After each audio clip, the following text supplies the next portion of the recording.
This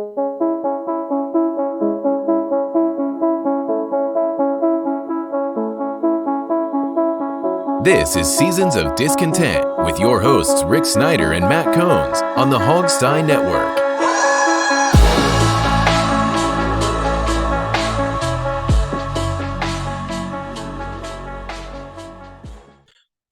Welcome to Seasons of Discontent, Season 7, Episode 17, brought to you by Rick Snyder's Washington across social media. And I'm Rick Snyder. I'm Matt.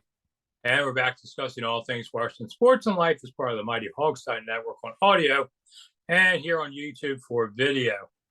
So same old song, Matt. They lost the Tennessee Titans. They snatched victory, defeat from the jaws of victory. I mean, your first and goal is the 2. Can't win it. And everybody went home upset. So now everybody's ready to start hanging people. And we still got how many more games to go? 12? Man. So go ahead, start screaming. No, I'm not. I ain't wasting my breath on that one. It is what it is. They're bad. It's funny how hoodwinked we all were going into this season. I don't know why. But yeah, they're not good. They can't put a complete game together.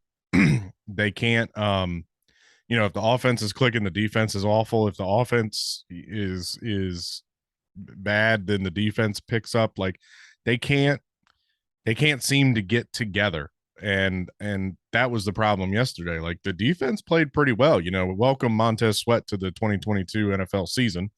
It's about time you did something.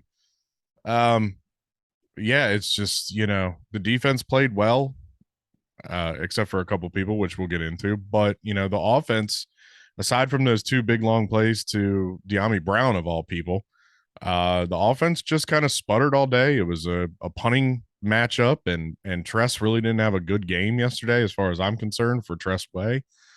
But yeah, I mean, you have to have a better play call on the 2-yard line for a touchdown to win the game. I mean, they tried to do the same play twice, it seemed, and it was picked off. It was almost picked off the first time, and then the second time it was picked off. Like, I don't know what Scott was thinking on that one, and I don't know what Carson was looking at, because honestly, if McKissick had caught the ball, he wasn't getting in. He was still a yard short. This team, Rick, the thing that baffles me the most with this team is when you watch the other teams around the league. You watched that Sunday night football game last night against the Ravens and the Bengals. It was just they're night and day, and maybe because there's a little bit of, obviously there's fandom when I'm watching the Commanders, that's the team that I chose to root for.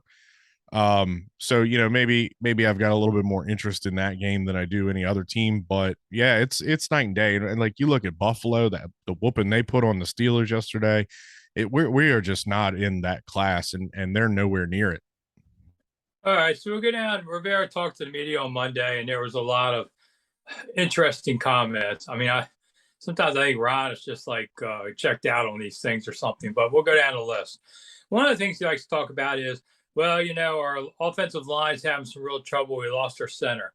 Oh, my God. I've never seen a center more valuable in the history of the NFL than where Ron talks about Chase Roullier. Now, Wes Schweitzer wasn't good in replacing him, and then Nick Martin stunk on Sunday, along with Andrew Norwell, so that was another problem. But so I think Tyler Larson might be the starter this week, and that'd be your 4th center, but it doesn't help it. But that's not why you're losing these games, But he loves, the excuse making that Ron's just doing now. It's almost passive aggressive anymore, and the fans are just livid about it. And some of it has some truth, but what happened to this tough guy that they supposedly hired? It took, that burned people at the stake in the film rooms and all. I mean, he's not there at all. And I just think this team is not being coached well on any level. We could give Del Rio a temporary pass for a couple games. But if you look at this 5 games overall, it's a losing grade. And I think Scott did a poor job of trying to decide what to do.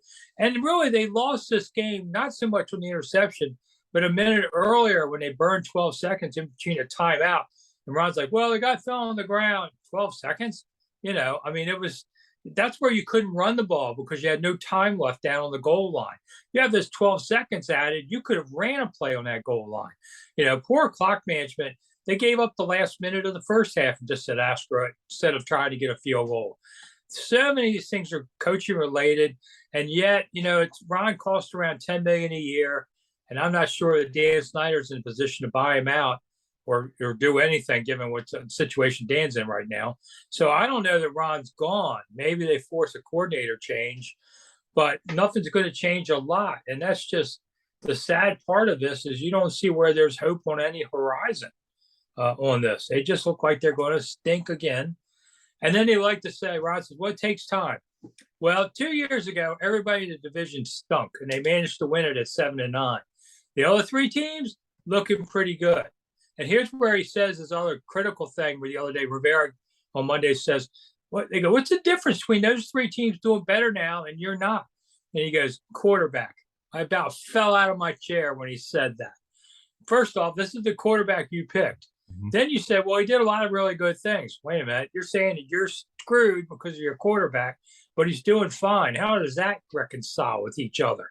But thank God Matt Paris, who's sort of like mini-me from Washington Times 25 years ago. Matt's now doing it for the Times. He caught Ron with that because Ron says quarterback goes, well, what about Dak? He goes, well, Dak's been gone. He goes, yeah, and you got a backup that's been winning games. Daniel Jones, nobody thought he was worth anything. And, he's playing actually well. The Eagles get a guy. I mean, it's just like, man, pick an excuse and stick with it, but make it a good one because the other three teams are the best division in football and you're in the basement. Yeah. And it's not quarterback. It's defense. The reason the Cowboys are 4-0 with Cooper Rush is not because of Cooper Rush. It's not because of Zeke. It's because of their defense. Their defense is playing lights out. They have one of the best defensive linemen in the league in the kid that they got from Penn State. Look, it's defense. The Giants went defense heavy in the draft these past 2 seasons, and it's paid off. The Eagles invested very heavily in their defense this year. This is a defensive-minded conference. Not the NFC, but like the NFC East division. Yeah. And your defense stinks. Your quote unquote best player has been on the sidelines for a year now. And he looks good in a t-shirt. He don't do nothing. He's not suiting up. Rivera had these cojones week 1 to call out Jamin Davis. Okay. What have you done since then? Now you're talking out of both sides of your mouth. Rick, the problem is every coach wants to be Bill Belichick, right? Everybody wants the success. Everybody wants to win 6 rings and coast through it with probably the greatest quarterback of all time. But the fact is, when it comes to Belichick running that organization from the top down to the bottom, they don't understand the work that Belichick puts into it. And Ron, and we saw it with Shanahan. Shanahan had ultimate power. He was the president, the GM, the czar, whatever you wanted to call him. And at the end of the day, he got burnt out and didn't care about it, and that's what we're seeing with Ron. Ron was the right choice at the time. We've talked about this. Ron was the right choice with all the scandals, the name change, the canceling of the team and everything that was going on, the RG3 book, all that stuff. At the time, he was the right pick because the grown-ups came in and they cleaned up the organization to run the team. He has run his course. He has given everything that he can to this team, and they're not listening to him anymore. What's a coordinator change going to do? He's going to pick another one of his buddies. He's going to pick another old guy who has been around the block and probably been fired a couple times. The fact of the matter is you can't fire Ron because who are you going to get to come in here? You're going to end up with a guy like Matt Rule, who just got fired today by the Carolina Panthers. You're not going to end up with one of these brilliant minds. You're not going to end up with Eric Bieniemy. Eric Bieniemy could have any job in the NFL that he wants, and he's turned him down for the past 3 seasons. You know why? Because he has a chance to win rings with the Kansas City Chiefs, and he knows that Andy Reid is where his bread is buttered. You're not going to go out and get Bieniemy. We don't have the money. Snyder doesn't have the money that he used to anymore. It's all tied up, That's why they don't get any free agents, because they don't have any money. But what about Sean Payton? Why can't he come here? He'd be great. Because the Saints have to okay it. And you think the Saints are going to do that? Yeah, it's No. crazy. All right, No. couple quick. He's going to sit on the sidelines till 2024 and his deal's up because he's still getting paid by the Saints. Sean Payton ain't coming here. Sean Payton's waiting for that Cowboys job to open up because Mike McCarthy can't get him past the first round of the playoffs. And Jerry is going to jump at the first chance to sign Sean Payton because he loves him to death. Yeah. All right, couple quick things. William Jackson benched during the game, and they said, well, his back was hurting him.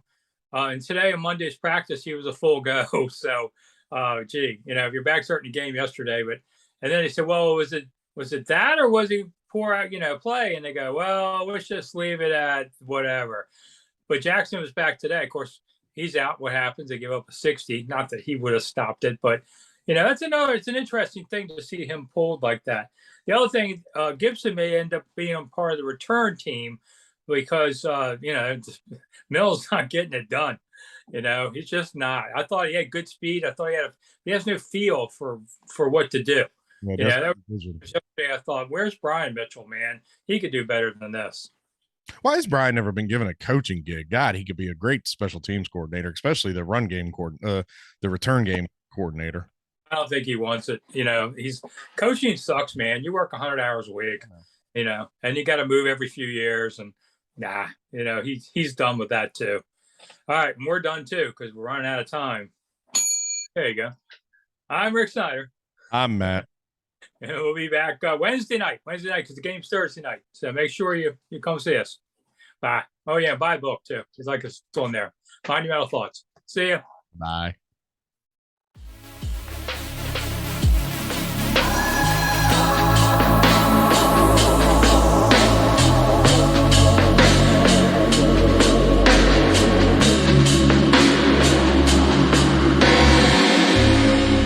Thanks for listening to Seasons of Discontent on the Hogstye Network.